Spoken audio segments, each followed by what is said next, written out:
नमस्कार, ओम शांति। सतगुरु करता पुरख 'ਚ ਅੱਜ ਫਿਰ ਮੈਂ ਤੁਹਾਡਾ ਸਵਾਗਤ ਕਰਦੀ ਹਾਂ। ਤੁਹਾਨੂੰ ਯੋਗ ਤੇ ਗਿਆਨ ਤੇ ਬਾਰੇ 'ਚ ਰੋਜ਼ ਕੁਛ ਨਾ ਕੁਛ ਅਨੁਭਵ ਦੀ ਪ੍ਰਾਪਤੀ ਕਰਵਾਉਂਦੇ ਹਾਂ ਸਾਡੇ ਭਰਾਤਾ ਨਿਰਵੈਰ ਭਾਈ ਸਾਹਿਬ। ਆਈਏ ਅੱਜ ਫਿਰ ਉਹਨਾਂ ਦਾ ਅਸੀਂ ਸਵਾਗਤ ਕਰਦੇ ਹਾਂ। ਸਤਗੁਰੂ ਕਰਤਾ ਪੁਰਖ 'ਚ ਤੁਹਾਡਾ ਬਹੁਤ ਬਹੁਤ ਸਵਾਗਤ ਹੈ ਭਾਈ ਸਾਹਿਬ। ਬਹੁਤ ਬਹੁਤ ਧੰਨਵਾਦ। ਹਾਂਜੀ जी भाई साहब, बाबा बार बार बोलते कि साइलेंस और साधना, साइंस और साधना या साधना और साधन ये बार बार मुल्ली च आया करता। बाबा किस ओर ध्यान खिंचवाना चाहते?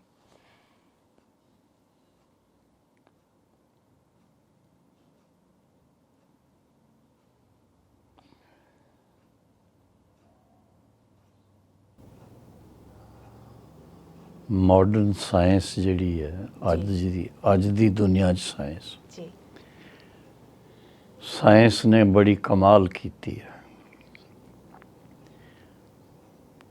ਇਤਨੀ ਇਨਸਾਨ ਨੂੰ ਉਹਦੀ ਉਪਲਬਧੀਆਂ ਮਿਲਦੀਆਂ ਹੀ, ਫਾਇਦੇ ਮਿਲਦੇ ਨੇ।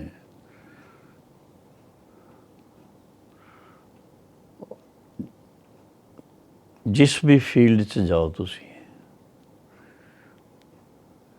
ਜਿਹਦੇ 'ਚ ਵੀ ਸਾਇੰਸ ਦੇ ਬਿਨਾਂ ਉਹ ਤੁਹਾਨੂੰ ਗੱਲ ਨਹੀਂ ਬਣੇਗੀ। ਇੱਥੋਂ ਤਾਈਂ ਕਿ ਪਹਿਲੇ ਅਸੀਂ ਸਮਝਦੇ ਸੀ ਖੇਤੀਬਾੜੀ ਜਿਹੜੀ ਕਰਦੇ ਆ ਤੇ ਇਹ ਤਾਂ ਬੜੀ ਕਾਮਨ ਜਿਹੀ ਗੱਲ ਹੈ।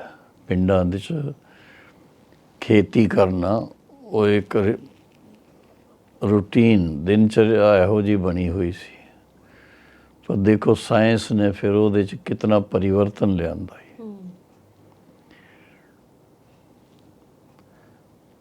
ਜਿੱਥੇ ਬੈਲ ਹਲ ਚਲਾਉਂਦੇ ਸੀ ਔਰ ਵਿਅਕਤੀ ਪਿੱਛੇ ਪਿੱਛੇ ਚੱਲਦਾ ਰਹਿੰਦਾ ਸੀ, ਹੁਣ ਅਧਿਕਤਰ ਦੇਖਿਆ ਹੀ ਵੱਡੇ ਜਿਹੜੇ ਜਿਤਨੇ ਵੀ ਜ਼ਿਮੀਂਦਾਰ ਹੈਗੇ ਆ ਟਰੈਕਟਰ ਰੱਖ ਲਏ। ਟਰੈਕਟਰ ਦੇ ਜ਼ਰੀਏ ਉਹ ਖੇਤੀ ਦਾ ਕੰਮ ਕਰਦੇ ਨੇ।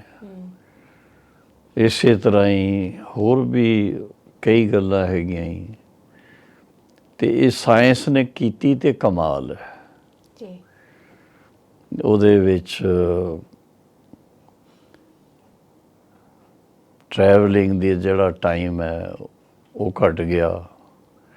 ਪਹਿਲੇ ਕਿਤੇ ਜਾਣਾ ਹੁੰਦਾ ਸੀ ਤੇ ਬਹੁਤ ਸਮੇਂ ਲੱਗ ਜਾਂਦਾ ਸੀ, ਔਰ ਹੁਣ ਦੇਖੋ ਕੁਛ ਘੰਟੇ 'ਚ ਹੀ ਪਹੁੰਚ ਜਾਂਦੇ ਆ, ਕੁਛ ਮਿੰਟਾਂ 'ਚ ਹੀ ਪਹੁੰਚ ਜਾਂਦੇ ਆ।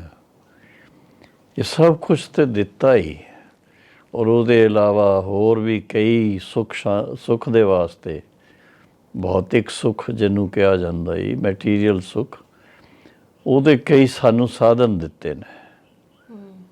ਕਮਿਊਨੀਕੇਸ਼ਨ ਦੇ ਕਿੰਨੇ ਸਾਧਨ ਦੇ ਦਿੱਤੇ ਨੇ। ਦੁਨੀਆ ਦੇ ਕਿਸੇ ਕੋਨੇ 'ਚ ਵੀ ਬੈਠੇ ਹੋ, ਉੱਥੋਂ ਤੁਸੀਂ ਆਪਣੇ ਪੰਜਾਬ 'ਚ ਕਿਸੇ ਨਾਲ ਗੱਲ ਕਰਨੀ ਹੈ ਜਾਂ ਹਰਿਆਣਾ ਗੱਲ ਕਰਨੀ ਹੈ ਜਾਂ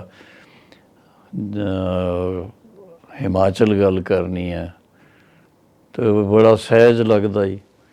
ਮੋਬਾਈਲ ਉਠਾਇਆ ਔਰ ਨੰਬਰ ਲਗਾਇਆ ਔਰ ਇੰਝ ਲੱਗੇਗਾ ਬਸ ਅਸੀਂ ਤੇ ਸਾਹਮਣੇ ਗੱਲ ਕਰ ਰਹੇ ਹਾਂ।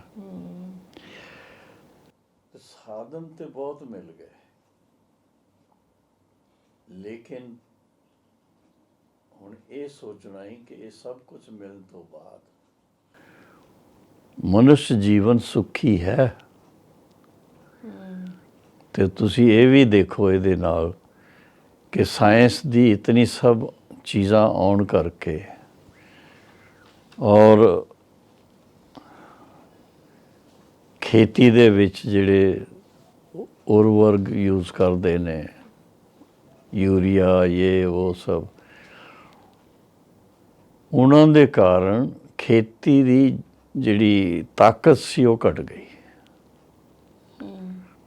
ਔਰ ਅਨਾਜ ਤੇ ਹੁੰਦਾ ਹੀ, ਜ਼ਿਆਦਾ ਵੀ ਹੁੰਦਾ ਹੀ, ਲੇਕਿਨ ਅਨਾਜ ਦੇ ਵਿੱਚ ਉਹ ਜਿਹੜੇ ਕੈਮੀਕਲਸ ਹੈਗੇ ਉਹਨਾਂ ਦਾ ਅਸਰ ਹੁੰਦਾ ਹੀ। ਔਰ ਉਹ ਚੀਜ਼ ਜਦੋਂ ਅਸੀਂ ਭੋਜਨ 'ਚ ਸਵੀਕਾਰ ਕਰਦੇ ਹਾਂ ਤੇ ਫਿਰ ਉਹਦਾ ਅਸਰ ਸਰੀਰ 'ਤੇ ਵੀ ਹੁੰਦਾ ਹੀ। ਤੇ ਤੁਸੀਂ ਦੇਖੋ ਕਿ ਜਿੰਨੇ ਇਹ ਸਭ ਸਾਧਨ ਆ ਗਏ ਉਤਨਾ ਹੀ ਮਨੁੱਖ ਜੀਵਨ ਥੋੜ੍ਹਾ ਜਿਹਾ ਦੁਖੀ ਵੀ ਹੋਇਆ ਹੀ। ਬਿਮਾਰੀਆਂ ਆ ਗਈਆਂ, ਬਹੁਤ ਬਿਮਾਰੀਆਂ ਆ ਗਈਆਂ, ਔਰ ਉਸ ਦੇ ਨਾਲ ਨਾਲ ਹੋਰ ਕਈ ਇਹੋ ਜਿਹੀਆਂ ਗੱਲਾਂ ਆ ਗਈਆਂ ਹੀ ਸਮਝ ਨਹੀਂ ਆਉਂਦੀਆਂ ਹੀ। ਛੋਟੇ ਛੋਟੇ ਬੱਚੇ, ਅਸੀਂ 40-42 ਸਾਲ ਤਾਈਂ ਕਦੀ ਇਹ ਸੋਚਿਆ ਵੀ ਨਹੀਂ ਸੀ ਕਿ ਬਈ ਚਸ਼ਮਾ ਲਗਾਉਣਾ ਪੈਂਦਾ, ਔਰ ਅੱਜ ਕੱਲ੍ਹ 3-4 ਸਾਲ ਦੇ ਬੱਚੇ ਉਹ ਕੰਪਿਊਟਰ ਲੈ ਕਰਕੇ ਬੈਠਦੇ ਨੇ ਛੋਟਾ ਜਿਹਾ, ਉਹਦੇ 'ਤੇ ਲੱਗੇ ਰਹਿੰਦੇ ਨੇ, ਤੇ ਫਿਰ ਆਹਿਸਤਾ ਆਹਿਸਤਾ ਉਹਨਾਂ ਦੀਆਂ ਅੱਖਾਂ 'ਤੇ ਅਸਰ ਹੋ ਜਾਂਦਾ, ਦਿਮਾਗ 'ਤੇ ਅਸਰ ਹੋ ਜਾਂਦਾ, ਤਬੀਅਤ 'ਤੇ ਅਸਰ ਹੋ ਜਾਂਦਾ ਜੀ। ਅਤੇ ਸਾਇੰਸ ਫਾਇਦਾ ਵੀ ਕਰਦੀ ਹੈ, ਪਰ ਸਾਇੰਸ ਨਾਲ ਨਾਲ ਕਾਫੀ ਇਨਸਾਨ ਦਾ ਨੁਕਸਾਨ ਵੀ ਕਰਦੀ ਹੈ। ਅੱਛਾ, ਇਹਦੇ ਨਾਲ ਅਗਰ ਤੁਸੀਂ ਥੋੜ੍ਹਾ ਦੁਨੀਆ ਦੇ ਹਿਸਾਬ ਨਾਲ ਸੋਚੋ,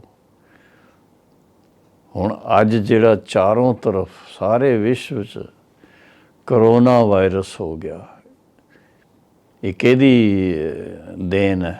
ਸਾਇੰਸ ਦੀ ਦੇਣ ਹੈ। ਕਿਸੇ ਲੈਬ 'ਚ ਬਣਾ ਰਹੇ ਸੀ, ਉੱਥੋਂ ਉਹਦਾ ਕੋਈ ਵਾਇਰਸ ਦਾ ਕਿਆ ਕਹੀਏ ਉਹਨੂੰ, ਵਿਸਫੋਟ ਹੋ ਗਿਆ, ਔਰ ਅੱਜ ਸਾਰੀ ਦੁਨੀਆ ਨੂੰ ਜਾ ਕਰਕੇ ਘੇਰ ਲਿਆ ਜੀ। ਜਿਸ ਤਰ੍ਹਾਂ ਸਾਡੇ ਕੋਈ ਚਿੱਤਰਾਂ 'ਚ ਦਿਖਾਉਂਦੇ ਆ ਕਲਯੁਗ ਨੂੰ ਇੱਕ ਬੜਾ ਭਿਆਨਕ ਰੂਪ ਦੇ ਕਰਕੇ, ਔਰ ਜਿਸ ਤਰ੍ਹਾਂ ਦੁਨੀਆ ਨੂੰ ਪਕੜ ਕਰਕੇ ਖ਼ਤਮ ਕਰਨਾ ਚਾਹੁੰਦੇ ਆ, ਇਹੋ ਜਿਹੀ ਹਾਲਤ ਹੋ ਗਈ ਹੋਈ ਹੈ। ਵੱਡੇ ਵੱਡੇ ਦੇਸ਼, ਹਿੰਦੁਸਤਾਨ ਸਹਿਤ ਸਭ ਜਗ੍ਹਾ ਦੇਖੋ ਤੁਸੀਂ ਕੀ ਹਾਲ ਹੋ ਰਿਹਾ ਹੈ। ਇਸ ਕਰਕੇ ਹੁਣ ਦੇਖੋ ਸਾਇੰਸ ਹੈ, ਸਾਧਨ ਹੈ, ਯੂਜ਼ ਨਹੀਂ ਕਰ ਸਕਦੇ। ਮਨੁੱਖ ਜੀਵਨ ਦੀ ਇਤਨੀ ਵੈਲਿਊ ਹੈ ਕਿ ਦੂਸਰੇ ਦੇਸ਼ਾਂ ਤੋਂ ਹਿੰਦੁਸਤਾਨ 'ਚ ਇਹੋ ਜਿਹੇ ਲੋਕ ਨਾ ਆ ਜਾਣ ਜਿਨ੍ਹਾਂ ਨੂੰ ਉਹ ਕਰੋਨਾ ਦਾ ਅਸਰ ਹੋ ਰੱਖਿਆ ਹੋਇਆ। ਇਸ ਕਰਕੇ ਫਲਾਈਟਸ ਬੰਦ ਕਰ ਦਿੰਦੇ ਆ। ਔਰ ਤੁਸੀਂ ਸੋਚ ਸਕਦੇ ਹੋ ਜਿਨ੍ਹਾਂ ਨੇ ਫਲਾਈਟ ਬੁੱਕ ਕੀਤੀ ਹੋਏਗੀ, ਆਉਣਾ ਹੈ, ਲੇਕਿਨ ਉਹਨਾਂ ਨੂੰ ਫਲਾਈਟ ਕੈਂਸਲ ਹੋ ਜਾਂਦੀ ਹੈ। ਮਿਸਾਲ ਦੇ ਤੌਰ 'ਤੇ ਅੱਜ ਕੱਲ੍ਹ ਕੋਵਿਡ-19 ਇਹ ਇੰਗਲੈਂਡ 'ਚ ਹੀਥਰੋ ਏਅਰਪੋਰਟ 'ਤੇ ਫਸਟ ਵੀਕ ਆਫ ਜਨਵਰੀ ਤਾਈਂ ਕੋਈ ਫਲਾਈਟਸ ਨਾ ਜਾ ਸਕਦੀਆਂ ਉੱਥੇ, ਨਾ ਉੱਥੋਂ ਬਾਹਰ ਆਉਂਦੀਆਂ ਹੀ। ਅਤੇ ਇਸ ਕਰਕੇ ਕ੍ਰਿਸਮਸ ਦਾ ਵੀ ਤਿਉਹਾਰ ਹੈ, ਅਤੇ ਕ੍ਰਿਸਮਸ 'ਤੇ ਲੋਕ ਆਪਣੇ ਘਰ 'ਚ ਜਾਣਾ ਚਾਹੁੰਦੇ ਆ, ਆਪਣੇ ਮਾਂ ਬਾਪ ਦੇ ਨਾਲ ਜਾਂ ਬਾਲ ਬੱਚਿਆਂ ਦੇ ਨਾਲ ਜਾ ਕਰਕੇ ਕ੍ਰਿਸਮਸ ਮਨਾਉਣਾ ਚਾਹੁੰਦੇ ਆ, ਲੇਕਿਨ ਹੁਣ ਨਹੀਂ ਨਿਕਲ ਸਕਦੇ ਉੱਥੋਂ। ਔਰ ਇਤਨੇ ਜ਼ਿਆਦਾ ਲੋਕਾਂ ਨੂੰ ਉਹਦਾ ਅਸਰ ਹੋ ਗਿਆ ਹੀ, ਅਤੇ ਸਰਕਾਰਾਂ ਵੀ ਸਮਝ ਨਹੀਂ ਸਕਦੀਆਂ। ਹੁਣ ਉਹ ਟੀਕੇ ਟੂਕੇ ਨਿਕਲ ਰਹੇ ਨੇ, ਤਿਆਰੀਆਂ ਹੋ ਰਹੀਆਂ ਹੀ, ਲੱਗਣੇ ਵੀ ਸ਼ੁਰੂ ਹੋ ਗਏ। ਕੱਲ੍ਹ ਫੋਟੋ ਦੇਖਿਆ ਸੀ ਇੱਕ, ਜਿਹੜਾ ਅਮਰੀਕਾ 'ਚ ਨਇਆ ਪ੍ਰੈਜ਼ੀਡੈਂਟ ਇਲੈਕਟ ਹੋਇਆ ਜੀ, ਉਸਨੇ ਆਪਣਾ ਪਹਿਲੇ ਉਹਨੂੰ ਟੀਕਾ ਦਿੱਤਾ, ਉਹ ਤੋਂ ਬਾਅਦ ਦੂਜਿਆਂ ਨੂੰ ਦੇਣਾ ਸ਼ੁਰੂ ਕੀਤਾ ਜੀ। ਲੇਕਿਨ ਮਤਲਬ ਇਹ ਹੈ ਕਿ ਅੱਜ ਇੱਕ ਪਾਸੇ ਸਾਇੰਸ ਦੇ ਸੁੱਖ ਵੀ ਬਹੁਤ ਹੈਗੇ ਆ, ਪਰ ਸਾਰੇ ਸੁੱਖ ਅਸੀਂ ਇਸਤੇਮਾਲ ਨਹੀਂ ਕਰ ਸਕਦੇ, ਕਿਉਂਕਿ ਇਸ ਵੇਲੇ ਦੂਸਰੀ ਸਾਈਡ ਵੀ ਸਾਇੰਸ ਦੀ ਹੈਗੀ ਹੈ। ਪਰ ਇਹ ਸਾਰੀ ਚੀਜ਼ਾਂ ਜਿਹੜੀਆਂ, ਇਹ ਕਿਹਦੀ ਕਮਾਲ ਹੈ? ਮਨੁੱਖ ਦੇ ਸੋਚ ਦੀ ਮਿਸਾਲ ਹੈ। ਕੋਈ ਦੁਨੀਆ ਨੂੰ ਸੁਖੀ ਬਣਾਉਣਾ ਚਾਹੁੰਦੇ ਆ, ਔਰ ਕੋਈ ਆਪਣੇ ਸਵਾਰਥ 'ਚ ਛੋਟੇ ਆਪਣੇ ਦੇਸ਼ਾਂ ਦੇ ਬਾਰੇ ਸੋਚਦੇ ਆ, ਉਹਨੂੰ ਵੱਡਾ ਬਣਾਉਣਾ ਚਾਹੁੰਦੇ ਆ, ਦੂਜਿਆਂ ਨੂੰ ਨੀਚੇ ਕਰਨਾ ਚਾਹੁੰਦੇ ਆ। ਔਰ ਇਸ ਕਰਕੇ ਸਾਰੀ ਇਹੋ ਜਿਹੀਆਂ ਗੱਲਾਂ ਵੀ ਹੋ ਰਹੀਆਂ। ਇਸੇ ਤਰ੍ਹਾਂ ਹੀ ਲੜਾਈ ਦੀਆਂ ਚੀਜ਼ਾਂ ਤਿਆਰ ਹੁੰਦੀਆਂ ਹੀ, ਬੌਂਬਸ ਤਿਆਰ ਹੁੰਦੇ ਆ, ਗਨਸ ਤਿਆਰ ਹੁੰਦੀਆਂ ਈ, ਅਸਲਾ ਤਿਆਰ ਹੁੰਦਾ ਈ, ਇਹ ਸਭ ਕਾਹਦੇ ਵਾਸਤੇ ਹੈ? ਸਾਇੰਸ ਦੀ ਦੇਣ ਹੈ, ਪਰ ਸਾਇੰਸ ਆਪਣੇ ਆਪ ਤਾਂ ਨਹੀਂ ਕਰਦੀ ਨਾ। ਇਹ ਤਾਂ ਹਿਊਮਨ ਮਾਈਂਡ ਜਿਹੜਾ ਹੀ ਹਿਊਮਨ ਬੀਇੰਗ ਹੈ, ਮਨੁੱਖ ਆਤਮਾ, ਉਹ ਜਦੋਂ ਆਪਣੀ ਸਤੋ ਪ੍ਰਧਾਨ, ਸਤੋ ਰਜੋ ਇਹ ਸਟੇਜ ਖੋ ਬੈਠਦੀ ਹੈ, ਤਮੋ ਔਰ ਤਮੋ ਪ੍ਰਧਾਨ ਬਣ ਜਾਂਦੀ। ਤੇ ਤਮੋ ਪ੍ਰਧਾਨ ਆਤਮਾ ਇਹ ਨਹੀਂ ਸੋਚਦੀ ਕਿ ਮੈਂ ਇਹੋ ਜਿਹੀਆਂ ਚੀਜ਼ਾਂ ਬਣਾ ਰਿਹਾ ਹਾਂ ਜਾਂ ਬਣਵਾ ਰਿਹਾ ਹਾਂ ਤੇ ਇਹਦੇ ਨਾਲ ਸਾਡੇ ਹੀ ਬਰਾਦਰੀ ਦਾ ਖਾਤਮਾ ਹੋ ਜਾਏਗਾ, ਉਹ ਖਿਆਲ 'ਚ ਨਹੀਂ ਆਉਂਦਾ ਹੀ। ਲੇਕਿਨ ਕਰਮਾਂ ਦੀ ਗਹਿਨ ਗਤੀ ਹੈ, ਅਗਰ ਕੋਈ ਇੱਕ ਪਾਸਿਓਂ ਕੋਈ ਬੰਦੂਕ ਚਲਾਏਗਾ ਤਾਂ ਦੂਜੇ ਪਾਸਿਓਂ ਵੀ ਬੰਦੂਕ ਚਲੇਗੀ। ਤੇ ਇਸ ਕਰਕੇ ਇਹ ਦੁਨੀਆ ਇਸ ਵੇਲੇ ਬੜੀ ਅਜੀਬ ਜਿਹੀ ਹਾਲਤ 'ਚ ਚੱਲ ਰਹੀ ਹੈ। ਤੇ ਇਸ ਵੇਲੇ ਸਾਨੂੰ ਈਸ਼ਵਰੀ ਗਿਆਨ ਮਿਲਦਾ ਹੀ ਕਿ ਇਹ ਸਭ ਦੇਖਦੇ ਹੋਏ, ਸੁਣਦੇ ਹੋਏ ਆਪਣੇ ਜੀਵਨ ਨੂੰ ਕਮਲ ਫੂਲ ਤਰ੍ਹਾਂ ਕਿਸ ਤਰ੍ਹਾਂ ਬਣਾਈਏ, ਕਮਲ ਪੁਸ਼ਪ ਸਮਾਨ ਸਾਡੇ ਉੱਪਰ ਅਸਰ ਨਾ ਹੋਏ। ਅਸੀਂ ਆਪਣੇ ਆਪ ਨੂੰ ਪਰਮਾਤਮਾ ਦੀ ਯਾਦ 'ਚ ਮਨ ਲਗਾ ਕਰਕੇ ਤੇ ਅੰਤਰਿਕ ਸ਼ਾਂਤੀ ਦੇ ਅਨੁਭਵ 'ਚ ਰਹੀਏ, ਔਰ ਜੋ ਹੈ ਸਾਨੂੰ ਮਿਲਦਾ ਹੀ, ਥੋੜ੍ਹਾ ਵੀ ਮਿਲਦਾ ਹੀ, ਉਹਦੇ 'ਚ ਅਸੀਂ ਸੰਤੁਸ਼ਟ ਰਹੀਏ, ਸੁਖੀ ਰਹੀਏ। ਬਹੁਤ ਜ਼ਿਆਦਾ ਸਾਧਨ ਇਕੱਠੇ ਕਰਕੇ ਹੋਰ ਹੀ ਦੁਖੀ ਹੋਣਾ, ਉਹਦੀ ਬਜਾਏ ਥੋੜੇ 'ਚ ਗੁਜ਼ਾਰਾ ਕਰਨਾ ਉਹ ਜ਼ਿਆਦਾ ਬਿਹਤਰ ਹੈ। तो ये साधन ਇਹ ਤਾਂ ਹੋਇਆ ਮਤਲਬ ਸਾਧਨ ਤੇ ਸਾਧਨਾ। ਸਾਧਨਾ ਤੇ ਫਿਰ ਹੈ ਹੀ ਸਾਧਨਾ। ਸਾਧਨਾ ਮਾਨਾ क्या,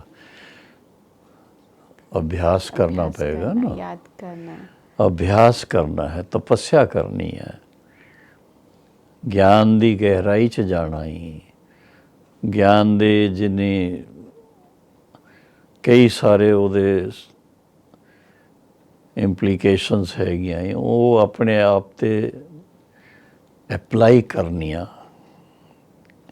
ਗਿਆਨ ਦੀ ਗਹਿਰਾਈ 'ਚ ਜਾ ਕੇ ਆਪਣੇ ਜੀਵਨ 'ਚ ਉਸ ਨੂੰ ਧਾਰਨ ਕਰਨਾ, ਕਿਉਂਕਿ ਉਸ ਧਾਰਨਾ ਦੇ ਫਲਸਵਰੂਪ ਹੀ ਮਨੁੱਖ ਦੇ ਕਰਮ ਇਹੋ ਜਿਹੇ ਸ੍ਰੇਸ਼ਟ ਹੋ ਜਾਂਦੇ ਆ ਕਿ ਉਹ ਦੇਵਤਾ ਬਣ ਸਕਦਾ ਹੈ। ਜਦੋਂ ਦੇਵਤਾ ਸਰੂਪ 'ਚ ਹੋਣਗੇ ਤੇ ਪ੍ਰਕਿਰਤੀ ਦਾਸੀ ਹੋਏਗੀ। ਉਸ ਵੇਲੇ ਕੋਈ ਨਾ ਲੜਾਈ ਹੈ, ਨਾ ਝਗੜਾ ਹੈ, ਨਾ ਮਾਰਾ ਮਾਰੀ ਹੈ, ਨਾ ਉਸ ਵੇਲੇ ਕੋਈ ਬੌਂਬਸ ਹੈਗੇ, ਨਾ ਗਨਸ ਹੈਗੀਆਂ, ਨਾ ਬੰਦੂਕਾਂ ਹੈਗੀਆਂ, ਨਾ ਪਿਸਤੌਲ ਹੈਗੇ, ਕੁਛ ਨਹੀਂ ਹੈਗਾ।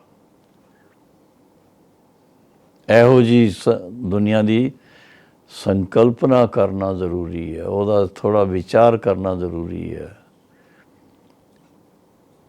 ਹੁਣ ਅੱਜ ਕੱਲ੍ਹ ਭਵਿਸ਼ਵਾਣੀ ਕਰਨ ਵਾਲੇ ਉਹ ਕਹਿੰਦੇ ਰਹਿੰਦੇ ਨੇ ਕਿ ਅਗਲੇ 15-20 ਸਾਲ 'ਚ ਇਹ ਦੁਨੀਆ 'ਚ ਬਹੁਤ ਸ਼ਾਂਤੀ ਹੋ ਜਾਏਗੀ, ਬਹੁਤ ਸੁਖੀ ਰਹਿਣਗੇ, ਬੜੇ ਤੰਦਰੁਸਤ ਰਹਿਣਗੇ, ਕੋਈ ਬਿਮਾਰੀ ਨਹੀਂ ਹੋਏਗੀ, ਕੁਛ ਨਹੀਂ ਹੋਏਗਾ।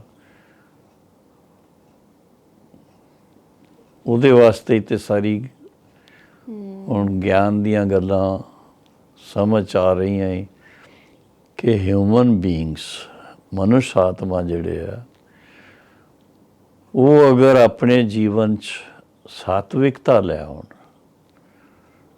ਜੀਵਨ ਉਹਨਾਂ ਦਾ ਸਤੋ ਪ੍ਰਧਾਨ ਬਣ ਜਾਏ, ਕਰਮ ਉਹਨਾਂ ਦੇ ਸ੍ਰੇਸ਼ਟ ਬਣ ਜਾਣ, ਤੇ ਸ੍ਰੇਸ਼ਟ ਕਰਮਾਂ ਦੀ ਜਿਹੜੀ ਖੇਤੀ ਕਹੀਏ ਜਾਂ ਬੀਜ ਬੋਈ, ਉਹਦਾ ਫਲ ਤੇ ਫਿਰ ਅੱਛਾ ਹੀ ਮਿਲੇਗਾ ਨਾ, ਸੁਖੀ ਬਣਾਂਗੇ। ਜੀ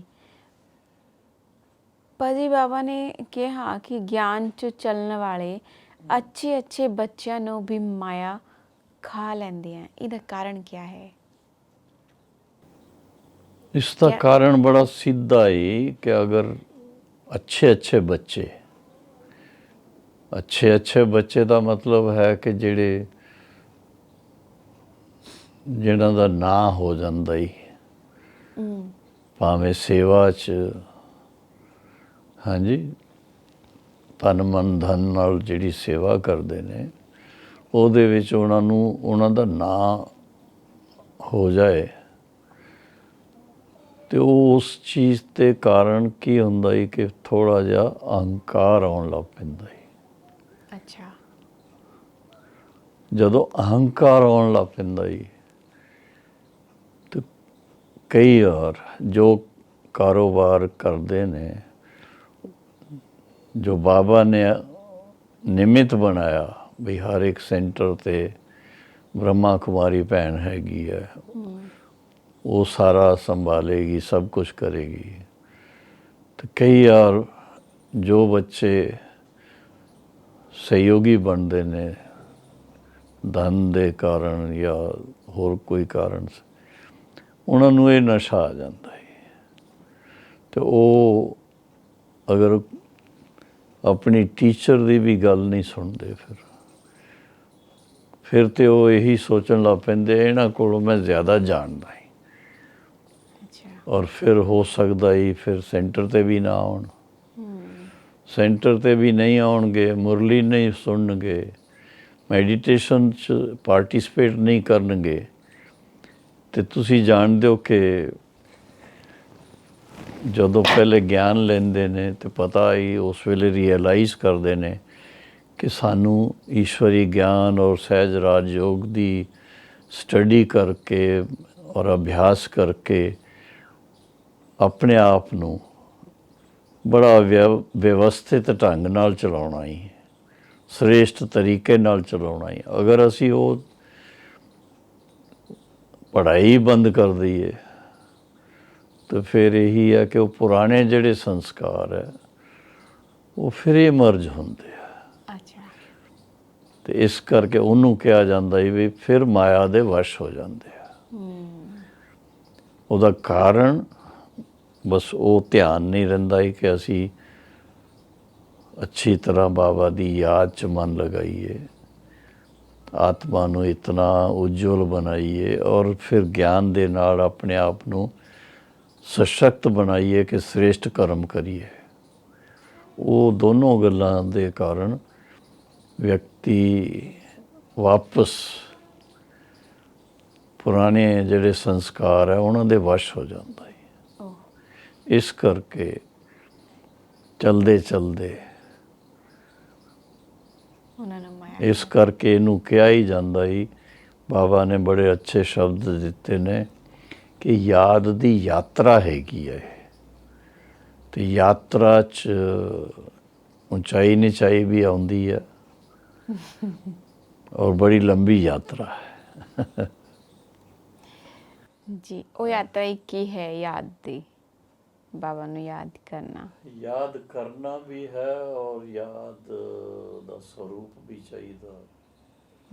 ਬਾਬਾ ਇਹ ਗੱਲ ਵੀ ਬਾਰ ਬੋਲਦੇ ਕਿ ਆਪਣੇ ਸਵਰੂਪ 'ਚ ਸਥਿਤ ਹੋ ਜਾਓ, ਆਪਣਾ ਸਵਰੂਪ ਲਓ। ਤਾਂ ਆਪਣਾ ਸਵਰੂਪ ਤਾਂ ਇੱਕ ਇਹੀ ਆਤਮਾ। ਸਿਰਫ ਕਹਿਣਾ ਆਤਮਾ, ਪਰ ਆਤਮਾ ਵੀ ਕਿਆ?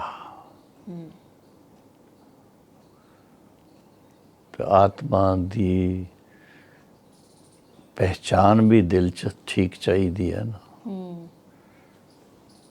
ਬਈ ਦੇਵ ਆਤਮਾ, ਦੇਵਤਿਆਂ ਦੀ ਆਤਮਾ ਕਿਸ ਤਰ੍ਹਾਂ ਹੁੰਦੀ ਹੈ? ਜਿਹੜੇ ਅੱਜ ਕੱਲ੍ਹ ਦਾਨ ਪੁੰਨ ਕਰਦੇ ਆ, ਪੁੰਨਿਆ ਆਤਮਾ, ਉਹ ਕਿਹੋ ਜਿਹੇ ਹੁੰਦੇ ਨੇ? ਅੱਛੇ ਕਰਮ ਕਰਦੇ ਨੇ, ਕਹਿੰਦੇ ਸ੍ਰੇਸ਼ਟ ਆਤਮਾ। ਧਰਮ ਦਾ ਕੰਮ ਕਰਦੇ ਨੇ, ਧਰਮਾਤਮਾ। ਔਰ ਐਸੇ ਵੀ ਲੋਕ ਹੈਗੇ ਆ ਜਿਨ੍ਹਾਂ ਨੇ ਪਾਪ ਕਰਨਾ ਹੀ ਆਪਣਾ ਧਰਮ ਬਣਾ ਲਿਆ, ਪਾਪ ਆਤਮਾ। ਹੁਣ ਪਾਪ ਕਰਨਗੇ ਤਾਂ ਉਹ ਸੰਸਾਰ ਨੂੰ ਸੁਖੀ ਬਣਾਉਣਗੇ ਜਾਂ ਦੁਖੀ ਬਣਾਉਣਗੇ? ਦੁਖੀ ਦੁਖੀ ਬਣਾਉਣਗੇ। ਤੇ ਇਸ ਕਰਕੇ ਜੋ ਤੁਹਾਨੂੰ ਆਂਤਰਿਕ ਸੁੱਖ ਦੇ, ਆਤਮਾ ਨੂੰ ਆਂਤਰਿਕ ਸੁੱਖ ਦੇ, ਜੀਵ ਆਤਮਾ ਨੂੰ, ਉਹਦੇ ਉੱਪਰ ਧਿਆਨ ਦੇਣਾ ਜ਼ਰੂਰੀ ਹੈ। ਅੱਛਾ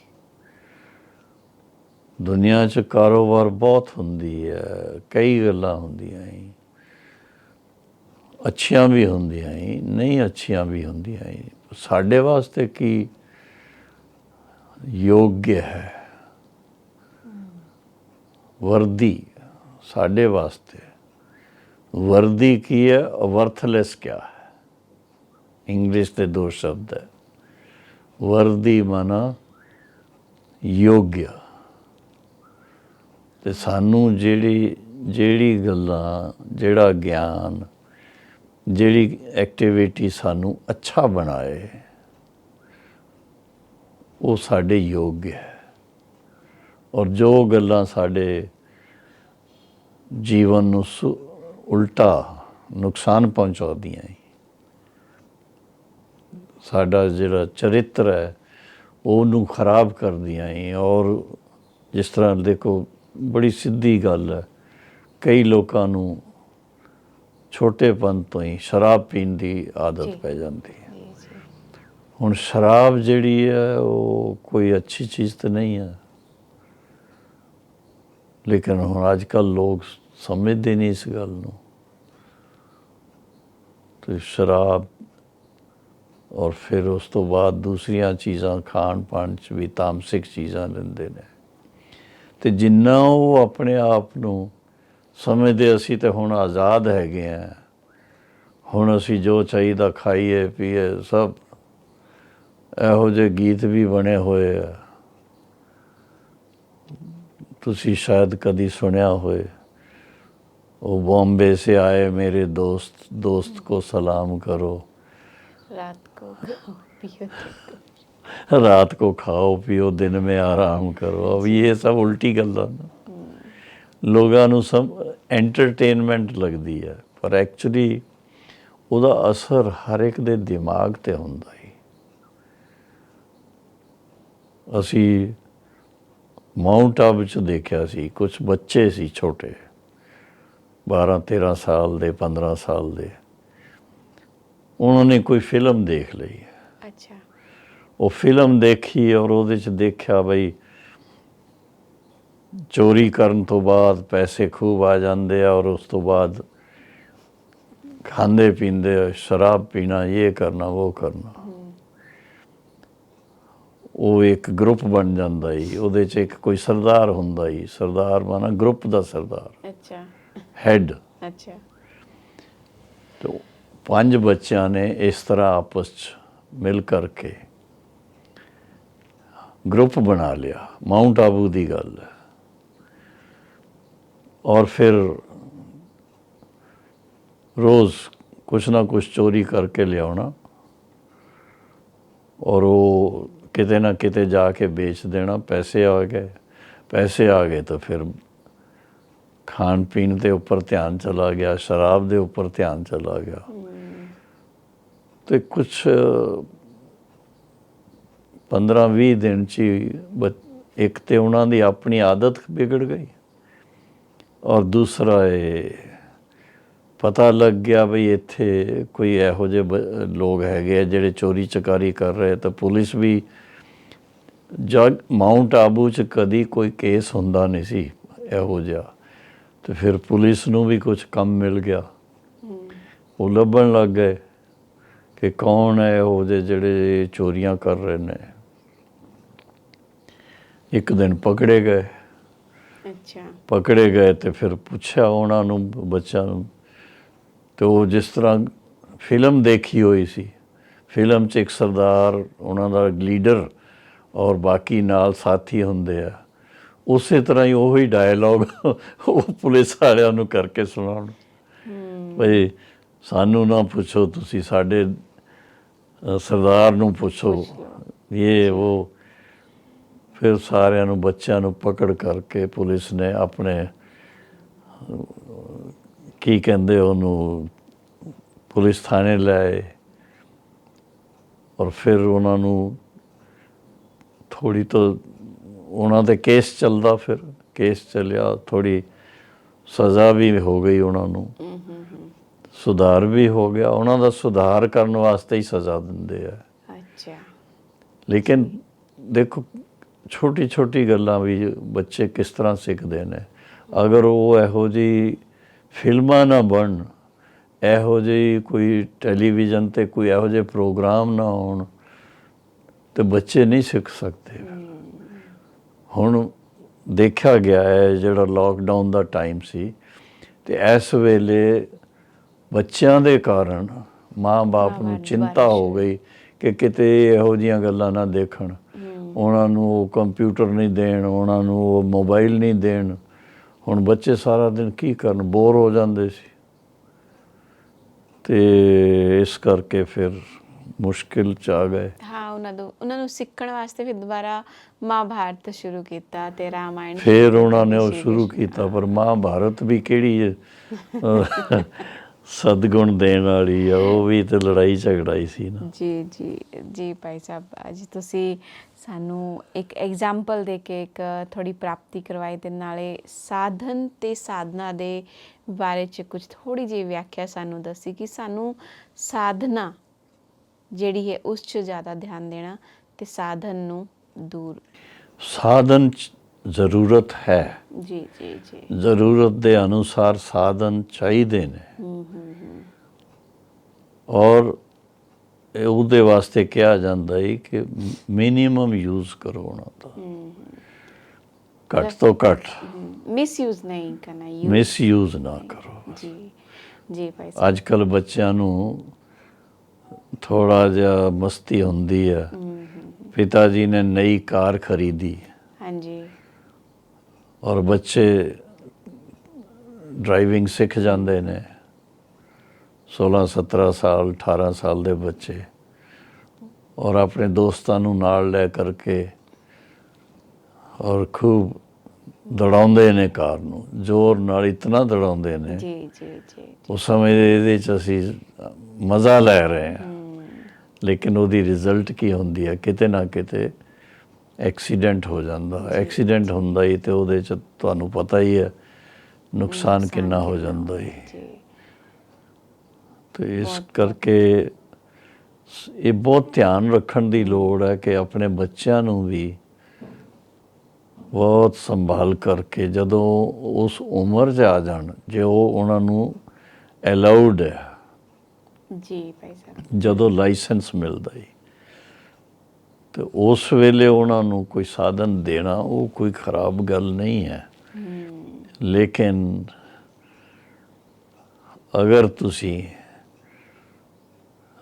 ਬੱਚਿਆਂ ਨੂੰ ਸੰਸਕਾਰ ਨਹੀਂ ਦੇਣਗੇ, ਸਿਰਫ ਸਾਧਨ ਦੇਣਗੇ, ਲਗਜ਼ਰੀ ਦੀ ਗੱਲਾਂ ਜੋ ਹੁੰਦੀਆਂ ਹੀ, ਤੇ ਉਹ ਲਗਜ਼ਰੀ 'ਚ ਤੁਸੀਂ ਉਹਨਾਂ ਦੀ ਪਾਲਣਾ ਕਰਨਗੇ ਔਰ ਸੰਸਕਾਰ ਨਾ ਦੇਣਗੇ, ਤੇ ਫਿਰ ਉਹਦੀ ਰਿਜ਼ਲਟ ਇਹ ਹੈ ਕਿ ਉਹ ਖੁਦ ਵੀ ਆਪਣੀ ਜੀਵਨ ਨੂੰ ਬਰਬਾਦ ਕਰ ਲੈਂਦੇ ਆ, ਘਰ ਵਾਲਿਆਂ ਨੂੰ ਵੀ ਮਤਲਬ ਉਹਦਾ ਕਾਫੀ ਚਿੰਤਾ ਹੋ ਜਾਂਦੀ ਹੈ। ਬਹੁਤ ਪਿਆਰ ਨਾਲ, ਤੇ ਇਸ ਕਰਕੇ ਬੱਚਿਆਂ ਨੂੰ ਬਚਪਨ ਤੋਂ ਹੀ ਬਹੁਤ ਪਿਆਰ ਨਾਲ, ਲੇਕਿਨ ਅੱਛੇ ਸੰਸਕਾਰ ਦੇਣੇ ਬੜੇ ਜ਼ਰੂਰੀ। ਧੰਨਵਾਦ ਕਿ ਤੁਸੀਂ ਸਾਨੂੰ ਇਹ ਬਹੁਤ ਹੀ ਅਨੁਭਵੀ ਗੱਲਾਂ ਤੇ ਗਿਆਨ ਦੀ ਗੱਲਾਂ ਦਿੰਦੇ ਹੋ।